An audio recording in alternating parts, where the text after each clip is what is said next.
Conhecendo a língua portuguesa. Olá! Você já se perguntou quantos falantes de língua portuguesa há no mundo? Será que há outros países que falam português? E no ranking mundial das línguas mais faladas no mundo, qual será a posição da língua portuguesa? Pois bem, a língua portuguesa, em seu último censo, estima que há 260 milhões de falantes. Está presente em 9 países, em 4 continentes. E no ranking mundial, é a 5ª língua mais falada. Mas tudo tem uma origem. Qual será a da língua portuguesa? Vamos descobrir? Estamos no continente europeu, na parte mais ocidental, a Península Ibérica. A Península Ibérica era há muito tempo atrás, muito tempo mesmo, habitada por povos conhecidos como iberos. Com a chegada dos povos celtas, vindos do norte, região que hoje é conhecida como França, houve a mistura desses povos, dando origem aos celtiberos. Habitando a região conhecida como Lácio, lá no outro pedacinho da península, conhecido como Península Itálica, um império grandioso, conhecido como Império Romano, lutava pelo crescimento de seus domínios.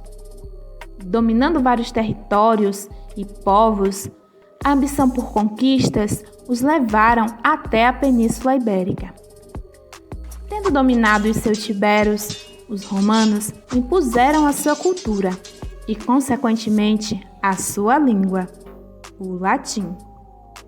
O latim que chegou até os celtiberos era a versão do povão e dos soldados, conhecida atualmente como latim vulgar. Nesse processo de colonização, os romanos se estabelecem por muito tempo na Península Ibérica. Por isso, a principal raiz da língua portuguesa é o latim. Habeo immensa virum malum et filium.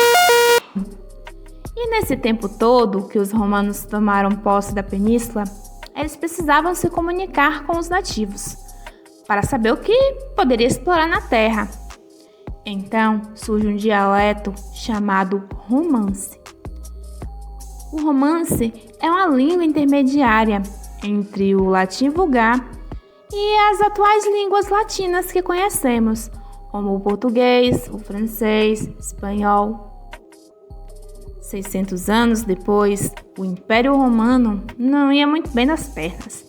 Estava em processo de decadência.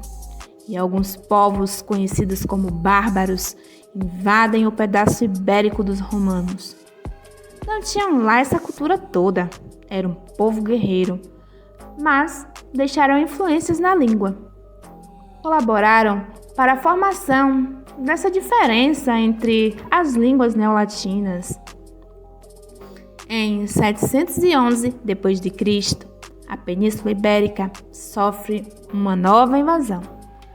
Dessa vez, chegam os mouros, vindos do norte da África. Povo de cultura forte, discípulos de Maomé. Tomam conta do negócio, impondo sua cultura, influenciando na forma de comunicação e expressões culturais.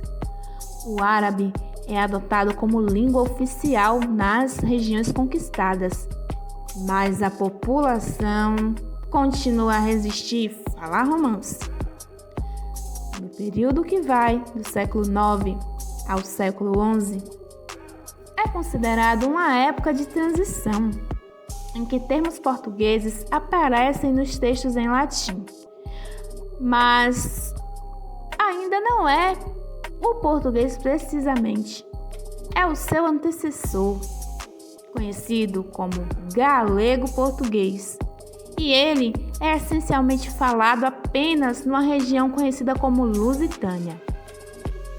No século XI, à medida que os antigos domínios foram sendo recuperados pelos cristãos, os árabes são expulsos para o sul da península, onde surgem dialetos diferentes, conhecidos como dialetos moçárabes, que surge a partir do contato entre o árabe e o latim. E o galego-português continua firme e forte, se consolida como língua falada e escrita da Lusitânia. A reconquista cristã avança para o sul. Os dialetos do norte interagem com os dialetos moçárabes, começando o processo de diferenciação do português em relação ao galego-português.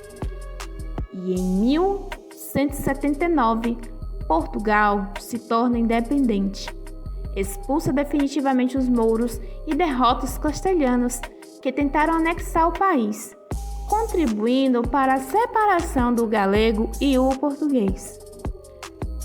No século XIV surgem as primeiras obras literárias e no século XVI surgem as primeiras gramáticas e então a língua entra na sua fase moderna. O Império Português continua sendo construído e ultrapassa os mares, fazendo-se presente, principalmente por meio da sua língua, em diversos continentes.